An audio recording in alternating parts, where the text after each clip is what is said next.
नमस्कार मेरे प्यारे विद्यार्थियों, आप सभी का एक बार पुनः स्वागत करते हैं आपके अपने YouTube प्लेटफॉर्म संध्या कंप्यूटर क्लासेज पर।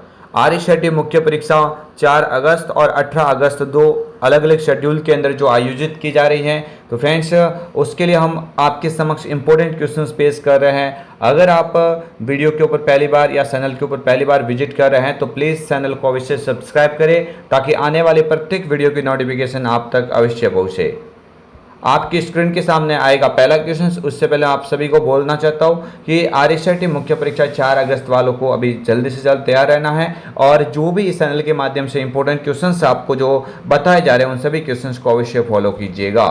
बढ़ेंगे, देखो आपकी स्क्रीन के सामने आ रहा है इस सेशन का सबसे पहला क्वेश्चन और काफ़ी महत्वपूर्ण है। कई बार एग्जाम में ये क्वेश्चन पूछा जा चुका है। पहला क्वेश्चन है, यह प्रिंट करने से पहले एक दस्तावेज कैसे दिखेगा, यह जानने के लिए किस कमांड का उपयोग किया जाता है।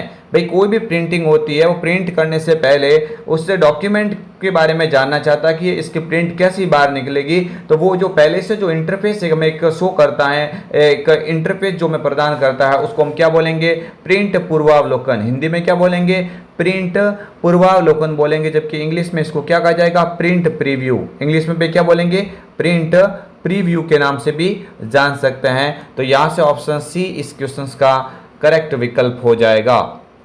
आगे वाले क्वेश्चंस की ओर देखते हैं। माइक्रोसॉफ्ट ऑफिस पिक्चर मैनेजर है। भाई जो माइक्रोसॉफ्ट ऑफिस पिक्चर मैनेजर क्या होता है, मैंने कल परसों भी ये क्वेश्चंस को आपके समक्ष पेश किया था।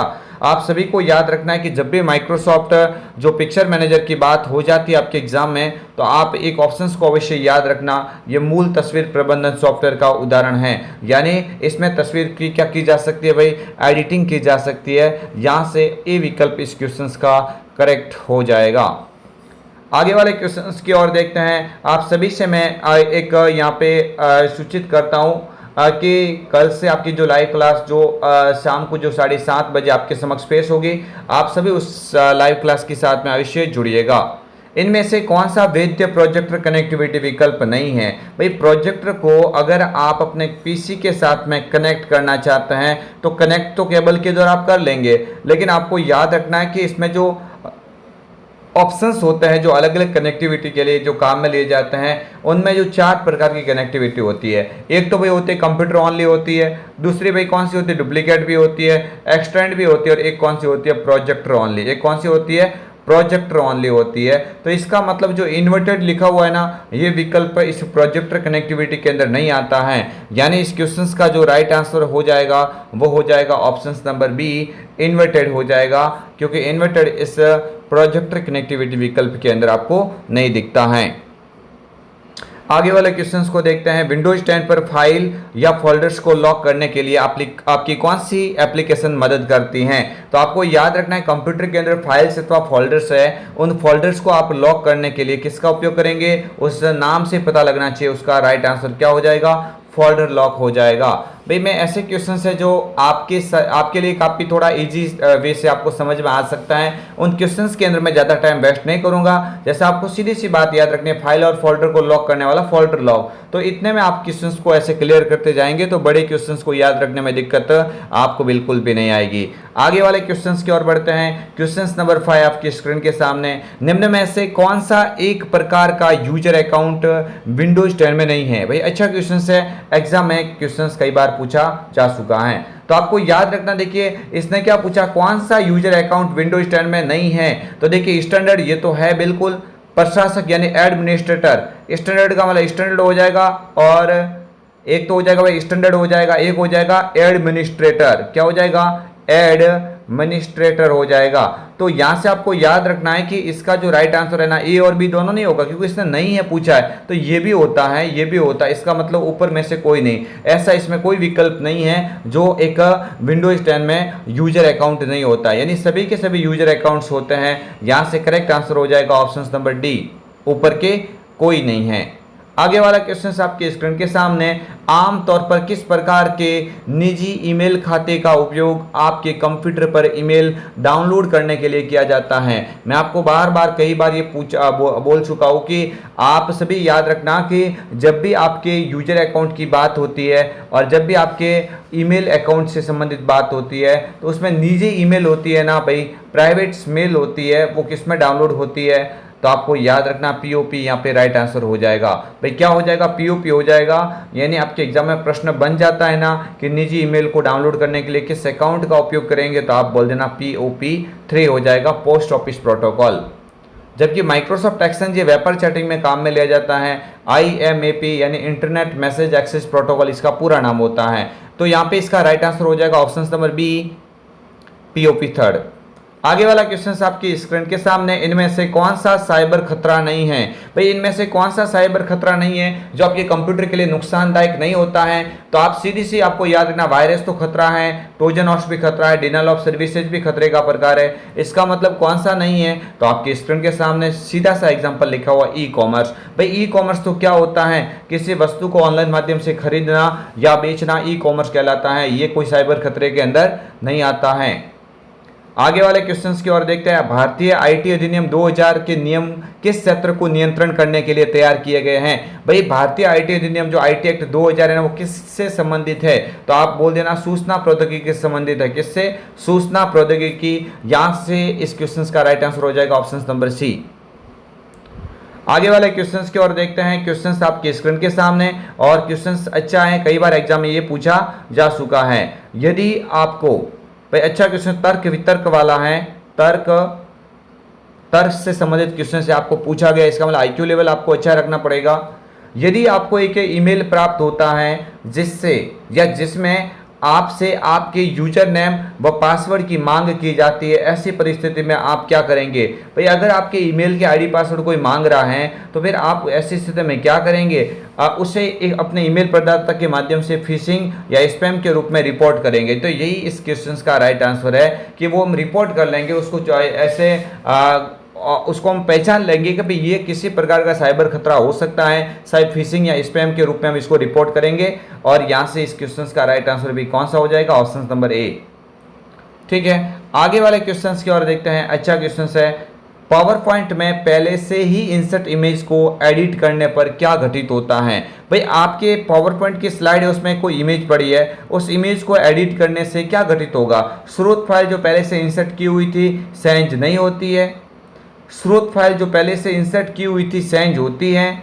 जब आप प्रेजेंटेशन को सेव करते तो स्रोत फाइल सेंज हो जाती है, या उपरोक्त में से कोई नहीं। तो आपको याद रखना है कि जो स्रोत फाइल जो पहले से इंसर्ट की हुई थी वो सेंज नहीं होती है, वो एज इट इज रहती है। तो आपका यहाँ से राइट आंसर हो जाएगा ऑप्शन नंबर ए। तो इस क्वेश्चन का राइट आंसर क्या हो जाएगा, ऑप्शन नंबर ए। ये एग्जाम में क्वेश्चन पूछा जा सका है। आगे वाला क्वेश्चन आपके स्क्रीन के सामने, एक नई प्रेजेंटेशन बनाने के लिए निम्न में से क्या नहीं किया जा सकता। भाई नई आपको प्रेजेंटेशन बनाने के लिए क्या नहीं कर सकते हैं, तो स्टैंडर्ड टूल बार पर न्यू बटन का उपयोग करते हुए बिल्कुल ये भी कर सकते हैं। फाइल पर न्यू क्लिक करेंगे, ये भी सही है। कंट्रोल एन प्रेस करेंगे, लेकिन ओ है ना, कंट्रोल ओ, यानी फाइल ओपन करने की बात यहाँ से बिल्कुल आप नहीं करेंगे, क्योंकि इसका मतलब होता है सेव्ड डॉक्यूमेंट को ओपन करना। तो यहाँ पे प्रेजेंटेशन नई बनाने के लिए इसका उपयोग नहीं किया जाता, ये तो पहले से सेव्ड फाइल को ओपन करने के लिए ओपन का उपयोग करेंगे। आगे वाले क्वेश्चंस की ओर देखते हैं। प्रेजेंटेशन में विद्यमान सभी स्लाइडों का एक जैसा बैकग्राउंड या एक जैसा प्रदर्शन चाहने के लिए आप निम्न में से क्या उपयोग करेंगे। भाई जो पावर पॉइंट प्रेजेंटेशन होती है उसमें विद्यमान जितने भी स्लाइड्स है, उन स्लाइड्स को अगर आप एक जैसा बैकग्राउंड देना चाहते हैं, एक जैसा पीछे बैकग्राउंड कलर देना चाहते हैं, बैकग्राउंड स्टाइल एक जैसे देना चाहते हैं, तो आप क्या करेंगे भाई, आपको याद रखना है कि आप प्रेजेंटेशन डिजाइन टेम्पलेट का उपयोग करेंगे। जो डिजाइन मेन्यू के अंदर जो थीम बनी हुई है उन थीम के ऊपर क्लिक करेंगे तो सारी की सारी स्लाइड वैसी हो जाएगी जिसको आपने सिलेक्ट किया है। आगे वाले क्वेश्चंस की ओर देखते हैं। एक प्रेजेंटेशन के स्लाइड शो को स्टार्ट करने के लिए हम किसका उपयोग करेंगे। भाई प्रेजेंटेशन होता है, उसमें स्लाइड शो को स्टार्ट करने के लिए आप क्या करेंगे, F5 की को दबाएंगे, बिल्कुल ये भी सही है। स्लाइड शो मेन्यू के अंदर व्यू शो ऑप्शंस को सुनना, यानी ये भी सही है। स्लाइड शो मेन्यू से रिहर्स टाइमिंग को सुनना, नहीं ये गलत हो जाएगा। इसका मतलब ए और बी दोनों सही है। भाई ए और बी दोनों यहाँ से सही माने जाएंगे, ऑप्शन डी यहाँ से करेक्ट होगा। आगे वाला क्वेश्चन है, एक सूत्र बनाने के लिए आप जिसका उपयोग कर सकते हैं। भाई सूत्र बनाने के लिए आप किसका उपयोग करेंगे, तो आपको याद रखना है कि सेल वैल्यू और सेल संदर्भ, सेल वैल्यू और सेल संदर्भ का नहीं, ये नहीं आएगा भाई, दोनों का करेंगे, सेल वैल्यूज और सेल संदर्भों में, यानी दोनों यहाँ से करेक्ट होगा। यहाँ से ऑप्शन डी इस क्वेश्चन का राइट आंसर हो जाएगा। सेल वैल्यू और सेल संदर्भ दोनों का यहाँ पे उपयोग करेंगे सूत्र बनाने के लिए। आगे वाला क्वेश्चन आपके स्क्रीन के सामने है, जब आप एक फॉर्मूला कॉपी करते हैं, भाई जब आप किसी एक फॉर्मूले को क्या करेंगे, कॉपी करेंगे, तो क्या घटना घटित होती है। तो आपको याद रखना है कि एक्सेल, आपको याद रखना है कि एक्सेल में इससे संबंधित क्वेश्चन बन सकता है। भाई एक्सेल में जब भी आप फॉर्मूला को कॉपी करते हैं तो एक्सेल फॉर्मूला की मूल प्रति मिटा देता है क्या, नहीं। एक्सेल एब्सोल्यूट सेल रेफरेंस को समायोजित करता है क्या, एक्सेल न्यूली कॉपीड फॉर्मूला में सेल रेफरेंस संपादन करता है क्या, या एक्सेल रिलेटिव सेल रेफरेंस समायोजित नहीं करता है। तो यहाँ से आपको याद रखना है, इस क्वेश्चन का राइट आंसर हो जाएगा एक्सेल एब्सोल्यूट सेल रेफरेंस को समायोजित करता है, यानी ऑप्शन यहाँ से बी इस क्वेश्चन का राइट आंसर होगा। आगे वाले क्वेश्चंस की ओर देखते हैं। एक्सेल 2003 का एक्सटेंशन नेम, एक्सेल 2007 का एक्सटेंशन नेम और एक्सेल 2010 का फाइल का जो एक्सटेंशन नेम क्रमशः पूछा गया है। एक्सेल की बात हो रही है, इसका मतलब 2003 का एक्सेल एस, 2007 का एक्सेल एस एक्स और 2010 का एक्सेल एस एक्स हो जाएगा। यहाँ से इस क्वेश्चन का राइट आंसर हो जाएगा क्रमशः ऑप्शन नंबर सी। आगे वाले क्वेश्चंस को देखते हैं। जब वर्कशीट में रो तथा कॉलम टाइटल को होल्ड करने के लिए, होल्ड का मतलब एक जगह चिपकाना, एक जगह स्थायी रखना, ताकि जब वर्कशीट को स्क्रॉल किया जाए, जब वर्कशीट को ऊपर नीचे मूवमेंट किया जाए तो वे स्क्रॉल ना हो, निम्न में से किसका उपयोग करेंगे। भाई फ्रीज पेंस कमांड का यहाँ पे बात हो रही है। फ्रीज पेंस कमांड का मतलब ही होता है कि एक जगह पे आप रो अथवा कॉलम को आप एक जगह पे चिपका सकते हैं, उस टाइटल को आप एक ही जगह पे दिखाना चाहते हैं तो आप फ्रीज पेंस कमांड का उपयोग करेंगे। ऑप्शन बी इस क्वेश्चन का यहाँ से राइट आंसर होगा। आगे वाले क्वेश्चंस को देखते हैं। इनमें से कौन सा फीचर सिलेक्टेड एरिया के फॉर्मेटिंग को हटाता है। भाई ऐसा कौन सा फीचर्स है जो सिलेक्ट की गई जो फॉर्मेटिंग है ना उसको हटाएगा। तो हटाने की बात हो जाए तो क्लियर फॉर्मेटिंग, भाई हटाने की बात हो जाती है तो किसका उपयोग करेंगे, clear formatting. Option number A इस क्वेश्चन का राइट आंसर होगा। चलिए आगे वाले क्वेश्चंस को देखते हैं। दस्तावेज में हेडर और फुटर डालने का मूल उद्देश्य क्या है। भाई दस्तावेज होता है उसमें हेडर और फुटर डालना चाहते हैं तो किस लिए डालते हैं। दस्तावेज की दिखावट सुधारने के लिए, पृष्ठ के प्रारंभ और समायोजन को चिह्नित करने के लिए, बड़े दस्तावेज को अधिक पठनीय बनाने के लिए, या मुद्रित होने पर पृष्ठ हेडर और फुटर दस्तावेज पर दिखाई देने के लिए। तो आपको याद रखना है कि दस्तावेज होता है ना, दस्तावेज पृष्ठ के प्रारंभ और समापन को चिह्नित करने के लिए।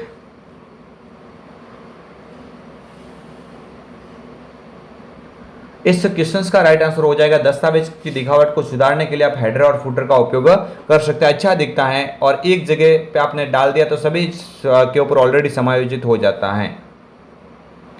पोर्ट्रेट व लैंडस्केप क्या है। अच्छा क्वेश्चन है। पोर्ट्रेट और लैंडस्केप का आपको एग्जाम में क्वेश्चन देखने को मिल सकता है। यह ओरिएंटेशन का प्रकार है। भाई किसका प्रकार हो जाएगा, पेज ओरिएंटेशन का प्रकार है। आपको पहले से ही मैंने कल बोल दिया था इसलिए ज़्यादा टाइम इसमें नहीं लेंगे। आगे वाला क्वेश्चन देख सकते हैं। Question number 21, page orientation options किस टैब में उपलब्ध हैं। भाई पेज का जो ओरिएंटेशन होता है ना वो कौन से टैब के अंदर उपलब्ध होता है। तो आपको याद रखना पेज ओरिएंटेशन तो किस में हो जाएगा, पेज लेआउट के अंदर हो जाएगा। किस में हो जाएगा भाई, page layout. Option number A इस क्वेश्चन का राइट आंसर होगा।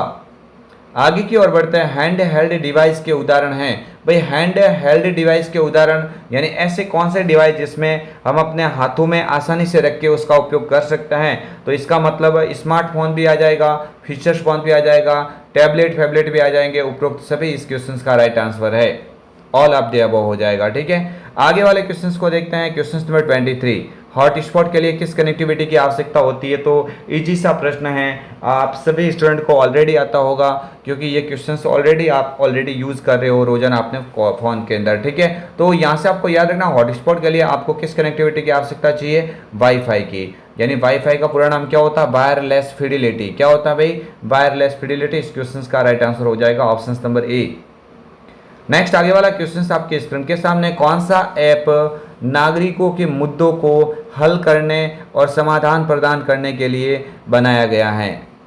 तो आप सभी को याद रखना है भाई, राजस्थान में नागरिकों की समस्या का समाधान करने के लिए आप हेल्पलाइन नंबर 181 बोल दो, या फिर आप बोल दो कि 181, या आप ऐसे भी कह सकते हैं इसका नाम क्या है, राज्य संपर्क। उसका नाम क्या है भाई, राज्य संपर्क होता है, राज्य संपर्क। यहाँ से इस क्वेश्चन का राइट आंसर हो जाएगा ऑप्शन नंबर सी। आगे वाले क्वेश्चंस को देखते हैं। जीपीएस का पूरा नाम बताइए। अच्छा क्वेश्चन है, एग्जाम पॉइंट ऑफ व्यू से इंपॉर्टेंट है। ये क्वेश्चंस कई बार पूछा भी गया है, ठीक है। जीपीएस का पूरा नाम क्या होता है, ग्लोबल पोजिशनिंग सिस्टम होता है। क्या होता है, ग्लोबल पोजिशनिंग सिस्टम, ऑप्शन सी।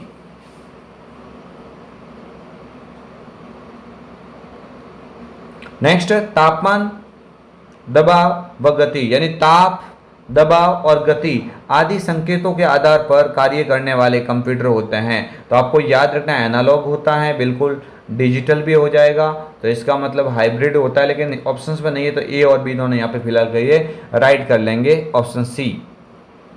आगे नेक्स्ट क्वेश्चन आपके स्टूडेंट के सामने। विंडोज 10 में brightness, speaker volume, battery status और वायरलेस नेटवर्क स्क्रीन का रेजुलेशन है आदि को आपके ऑप्शंस का प्रयोग करके ये सेट कर सकते हैं। यानी ये विकल्प सारे होते किस में, तो आप बोल देना विंडोज मोबिलिटी सेंटर। क्या हो जाएगा, window mobility centre, option number जो सी है ना, ये इस क्वेश्चन का करेक्ट आंसर होगा।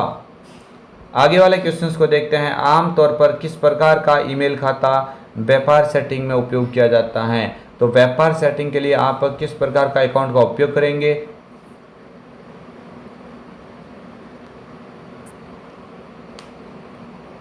इस क्वेश्चंस का जो करेक्ट आंसर हो जाता है वो हो जाएगा माइक्रोसॉफ्ट एक्सचेंज। क्या हो जाएगा, माइक्रोसॉफ्ट एक्सचेंज इस क्वेश्चंस का राइट आंसर होगा।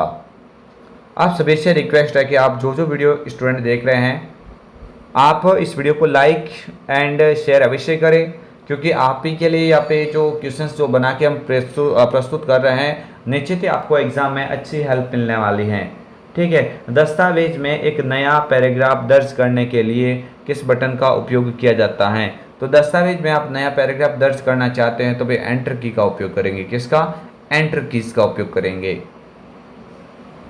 आगे नेक्स्ट क्वेश्चन है, माइक्रो ब्लॉगिंग का निम्न में से कौन सा एक उदाहरण है। तो इजी सा क्वेश्चन है, आप सभी को ये क्वेश्चन आना चाहिए, क्योंकि माइक्रो ब्लॉगिंग का उदाहरण आपको याद रखना है। कौन सा हो जाएगा, ट्विटर हो जाएगा। क्या हो जाएगा भाई, ट्विटर को क्या कहा जाता है, माइक्रो ब्लॉगिंग कहा जाता है। क्या बोलेंगे इसको, माइक्रो ब्लॉगिंग के नाम से जाना जाता है। आगे वाले क्वेश्चंस की ओर देखते हैं। यूपीआई में पुश टेक्नोलॉजी का उपयोग कब किया जाता है। तो जब भी आपने पूरा पेमेंट पे कर दिया है, आज पैसे को आप आगे भेजना चाहते हैं, तो आप पुश बटन का उपयोग करेंगे, यानी पैसा भेजने के लिए इस बटन का उपयोग किया जाता है। आगे वाले क्वेश्चंस को देखते हैं। निम्न में से कौन सा operating system graphical user interface का उदाहरण नहीं है। भाई कौन सा इनमें से ग्राफिकल यूजर इंटरफेस का उदाहरण नहीं है। तो आपको याद रखना है कि विंडोज 8.1 होता है, ओएस भी होता है, लिनक्स भी होता है, लेकिन यूनिक्स है ना, यूनिक्स और एक मैं और नाम लिखवाता हूँ MS DOS। यूनिक्स और MS DOS ये दोनों ऐसे सॉफ्टवेयर के प्रकार है, ऐसे एप्लीकेशन सॉफ्टवेयर के प्रकार है, सॉरी ऐसे सिस्टम सॉफ्टवेयर के प्रकार है जो मतलब क्या होता है भाई, जो GUI पे डिपेंड नहीं होकर किसके ऊपर डिपेंड होते हैं, CLI पे, यानी कमांड लाइन इंटरफेस के ऊपर डिपेंड होते हैं। और इस क्वेश्चन के अंदर और हम आगे देखते हैं। टास्क बार का एक छोटा सा हिस्सा जिसमें पृष्ठभूमि में चलने वाले एप्लीकेशंस के आइकन्स और उस पर दिनांक और समय प्रदर्शित किया गया है। तो भाई बात सीधी सी बात है, टास्क बार का छोटा सा राइट साइड का भाग जिसे हम क्या बोलेंगे, सिस्टम ट्रे बोलेंगे। क्या बोलेंगे भाई, सिस्टम ट्रे, ऑप्शन डी यहाँ से इस क्वेश्चन का राइट आंसर होगा। आगे वाले क्वेश्चंस को देखते हैं। MWC का पूरा नाम बताइए। मॉक का पूरा नाम आपको याद रखना है भाई, मॉक का पूरा नाम आपको याद रखना है, एग्जाम में बन सकता है। तो आप बोलेंगे massive online open course, massive online open course, options यहाँ से ए इस क्वेश्चन का करेक्ट आंसर हो जाएगा। और इस टॉपिक का सबसे अंतिम क्वेश्चन, आई होप आप सभी ने अच्छे से वीडियो के साथ में एंजॉय किया होगा, क्योंकि वे मैंने सारे क्वेश्चंस डालने की कोशिश की है जो आपकी एग्जाम में ऑलरेडी पूछे गए हैं। कुछ एक आपके सामने नए क्वेश्चंस देखने को मिलेंगे, बहुत ही जल्द हम उसी की भी सीरीज अलग से आपके समक्ष तैयार करेंगे। भारत में खाद्य सुरक्षा नेटवर्क बनाने के लिए विकसित किया हुआ है, तो उसका नाम क्या है, EPDS है, electronic public distribution system. Electronic public distribution system EPDS का क्या होता है भाई, पूरा नाम होता है। तो यहाँ से इस क्वेश्चन का राइट आंसर हो जाएगा ऑप्शन नंबर ए। ठीक है। अब देखिए फ्रेंड्स, आप सभी को ध्यान रखना है कि जो जो मतलब स्टूडेंट इस चैनल पे नए हैं और पहली बार विजिट कर रहे हैं, तो आप इस चैनल के साथ में जुड़ जाइए। आप सभी को मैं रिक्वेस्ट करता हूँ, सभी से मैं दावा करता हूँ कि आपके एग्ज़ाम में हूबहू क्वेश्चंस यहाँ पे देखने को मिलेंगे। तो फ्रेंड्स, मिलेंगे आपको एक और कल अन्य वीडियो के साथ में। तब तक के लिए जय हिंद, वंदे मातरम, जय भारत।